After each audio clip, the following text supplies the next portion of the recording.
यानी right to education मूल अधिकार माना गया है। अनुच्छेद 20, अनुच्छेद 21, अनुच्छेद 21A या फिर 22। तो दोस्त याद रखिएगा, ये क्वेश्चन इंपॉर्टेंट है और याद रखो, क्योंकि अपने बच्चों से लेकर चाहे जितनी भी पीढ़ियां आप देखोगे इस क्वेश्चन को भाई पूछा जाता रहेगा। और अगर आप पिछले प्रैक्टिस पेपर को देखेंगे तो इस क्वेश्चन को जाने कितनी बार कहीं एनवायरनमेंट में पूछ लिया, कहीं पॉलिटी में पूछ लिया, कहीं जीके सेक्शन में पूछ लिया, हर जगह ये क्वेश्चन मिलेगा आपको। यहाँ तक कि इतिहास में भी ये क्वेश्चन मिलता है। इस क्वेश्चन का जो राइट आंसर जाएगा अनुच्छेद 21A के तहत जाएगा article, option C is right answer. Question number 66 कह रहा है 74 जो संविधान का संशोधन हुआ था उसके अधिनियम के द्वारा भारतीय संविधान में कौन सी अनुसूची जोड़ी गई। ये बहुत अच्छा क्वेश्चन है। यानी 74वें संविधान संशोधन में जो अनुसूची जोड़ी गई थी वो कौन सी थी? 12वीं अनुसूची जोड़ी गई और ये अंतिम अनुसूची थी। जिस समय हम अपन यहाँ पर इस देश में जी रहे हैं तो उस समय वर्तमान में कितनी जो है अनुसूचियां हैं वो हैं 12, और जिस समय मूल संविधान था वो 8वीं अनुसूची की बात करता था। B.R. अंबेडकर का संविधान सभा में निर्वाचन कहां से हुआ था? तो अंबेडकर साहब का संविधान सभा में अगर निर्वाचन की बात करें तो यह हुआ था पश्चिम बंगाल से, ऑप्शन आएगा ए के साथ। मध्य प्रदेश राज्य का गठन कब हुआ? सारी चीजें हम देख लेते हैं, जब हमने और राज्य देखे हैं तो और राज्य देख लेंगे। आंध्र प्रदेश की बात करी, हिमाचल प्रदेश की बात करी, सिक्किम की बात करी, तो मध्य प्रदेश क्यों छूट जाए भाई? तो देखिएगा यहाँ पर, अच्छा कोई बताएगा मुझे यूपी का गठन कब हुआ था? मैंने आपको यूपी वाली स्पेशल क्लास में बताया। मध्य प्रदेश राज्य का गठन कब हुआ? यूपी वाले बताएं और बिहार वाले बताएं, जल्दी से बताएं। मध्य प्रदेश राज्य का गठन कब हुआ था? तो यार याद रखो कि 1956 में हुआ था, बस डेट याद रखनी है, 1 नवंबर। संविधान सभा में देशी रियासतों के लिए कितने प्रतिनिधि थे? देशी रियासतों के लिए कितने प्रतिनिधि थे? तो आप याद रखें कि भाई 70 प्रतिनिधि थे देशी रियासतों के लिए। विधानसभा में किसी देशी रियासत के प्रतिनिधित्व में अगर जो भाग लिया था तो वो किसने लिया था, किसने नहीं लिया था? तो इस क्वेश्चन में ये पूछा गया है कि कौन सी ऐसी देशी रियासत है जो सबसे बाद में आई, या जो सबसे बाद में आई तो लेकिन जिस समय लेना था भाग उस समय नहीं लिया। जूनागढ़, कश्मीर, हैदराबाद, मैसूर। तो दोस्त इस क्वेश्चन का आंसर जाएगा हैदराबाद के साथ। अगला, 1936 में किस व्यक्ति ने वयस्क मताधिकार के आधार पर संविधान सभा के गठन की मांग की? 1936 की बात कर रहा है, बहुत पहले की बात है।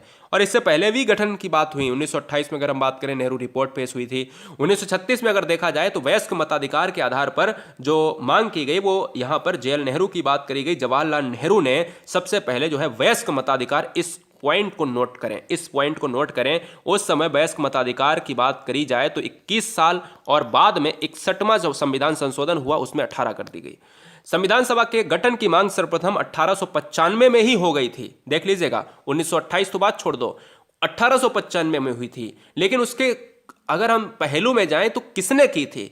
तो 1895 में बाल गंगाधर तिलक ने की थी। ऑप्शन जाएगा भाई डी के साथ। अगला, संविधान के किस अनुच्छेद में हिंदी भाषा का विकास के लिए निर्देश दिया गया है?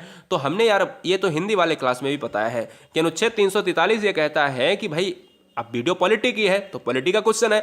343 ये कहता है कि भारतीय संविधान में एक राजभाषा है, यानी हिंदी है, और उसकी जो राजभाषा वो क्या है? राष्ट्रभाषा है, राजभाषा, वो राजभाषा है, और उसकी लिपि क्या होगी? वो देवनागरी होगी। लेकिन अनुच्छेद 300 यहां पर 51 ये कहता है कि भाई संविधान में हिंदी के विकास का निर्देश दिया जाए, ये राजभाषा है और ये हिंदी का विकास है। अनुच्छेद 343 से लेकर अनुच्छेद 351 में कहा गया है कि एक हिंदी का पूरा दायित्व होगा, और हिंदी का क्या होगा? दायित्व के साथ साथ, यहां पर आंसर गलत हो गया, कोई बात नहीं। हिंदी भाषा के विकास के लिए आप क्या करेंगे? अनुच्छेद 351 याद रखेंगे। इसमें क्या याद रखना है कि हिंदी मात्र एक राजभाषा होगी, केवल इतना याद रखेंगे, ठीक है। चलिए, भारत में एकल नागरिकता की अवधारणा अपनाई गई, अभी अभी बताया है कि इंग्लैंड से अपनाई गई है, और यूएसए के संविधान से भारतीय संविधान में लिखित संविधान की विशेषता को लिया गया है।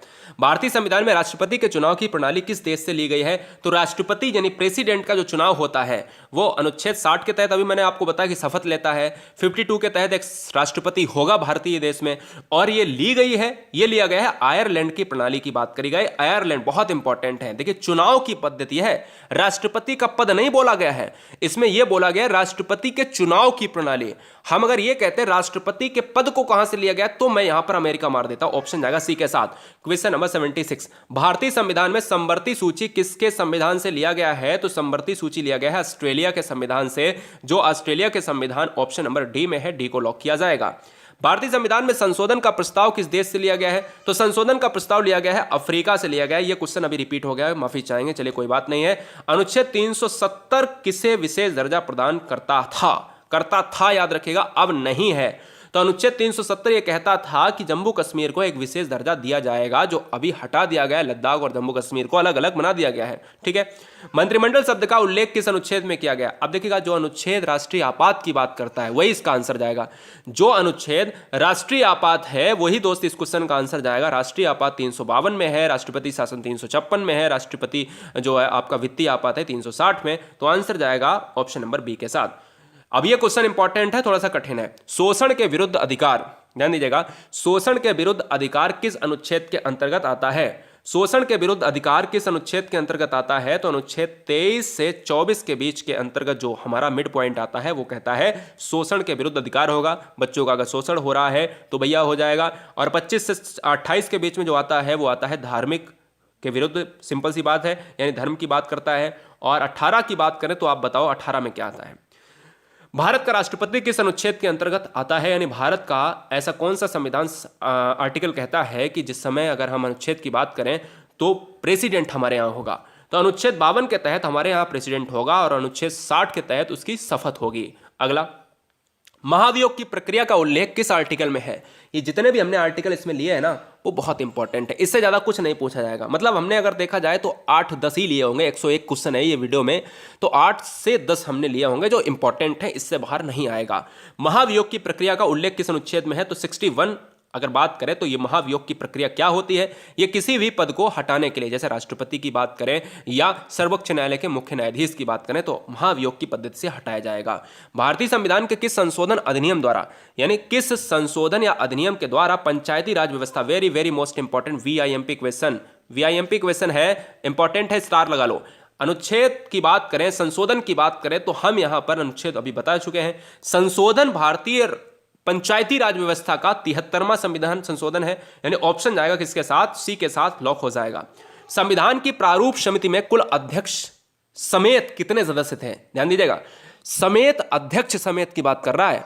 लेकिन अगर मैं आपसे बात करूं कि भैया टोटल की बात करें तो 6 + 1 7, यानी इसमें एक डॉक्टर भीमराव अंबेडकर साहब और 6 अन्य, तो ये टोटल भाई कितने हो गए? कुल कितने सदस्य थे? तो ऑप्शन जाएगा भाई 7 के साथ, 7 हो जाएगा इस क्वेश्चन का आंसर। अनुच्छेद 356 का संबंध किससे है? तो अभी मैंने आपको बताया कि देखिएगा, ये संविधान संशोधन जो भी मैं कर रहा हूं इसका स्क्रीनशॉट ले लें। राष्ट्रपति शासन 356, राष्ट्रीय आपात क्या होता है? 352 होता है क्या? अभी मेरे को कंफर्म नहीं है, आप बताओ। 360, अभी भाई आप ही तो बताओगे, तो ये बताओ। वित्तीय आपात 360 बताया, राष्ट्रीय आपात 352, राष्ट्रपति शासन 356 और अनुच्छेद कहता है 368 संविधान में संशोधन की प्रक्रिया। तो फिलहाल अगर हम देखा जाए तो भाई यहां पर मेरे हिसाब से ये बनेगा, और अगर ये बनेगा तो आंसर भी ऑप्शन सी जाएगा। चलिए भाई, राज्य लोक सेवा आयोग के सदस्यों की नियुक्ति कौन करता है?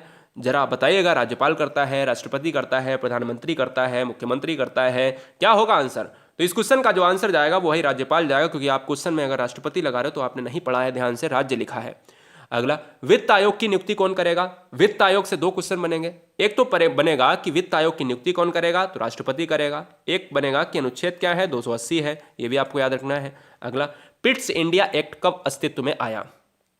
पिट्स इंडिया एक्ट कब अस्तित्व में आया? जरा जवाब दीजिएगा। तो दोस्त इस क्वेश्चन का आंसर जाएगा किसके साथ? 1784 ईस्वी में आया है, और ऑप्शन जाएगा बी के साथ। भारतीय संविधान के किस अनुच्छेद में विभिन्न राज्यों से संबंधित विशिष्ट प्रावधान का उल्लेख है? दोस्त यहां पर आप सभी बहनों से, भाइयों से, हर गृहिणी से कहेंगे कि वीडियो को लाइक जरूर करें, क्योंकि इसी पर हमारा मोटिवेशन डिपेंड होता है। हम भी आपके परिवार के सदस्य हैं, और याद रखिएगा एक सिलेक्शन जब होगा तो मुझे आपसे भी ज़्यादा बहुत खुशी होगी, क्योंकि आप ये कल्पना नहीं कर सकते हैं कि एक बच्चा जब सेलेक्ट होता है तो कहाँ कहाँ खुशियाँ फैलाएगा। क्वेश्चन नंबर 90 आंसर जाएगा भाई किसके साथ? 371 के तहत ये कहा गया है कि भारतीय संविधान में राज्यों से संबंधित विशिष्ट प्रावधान है।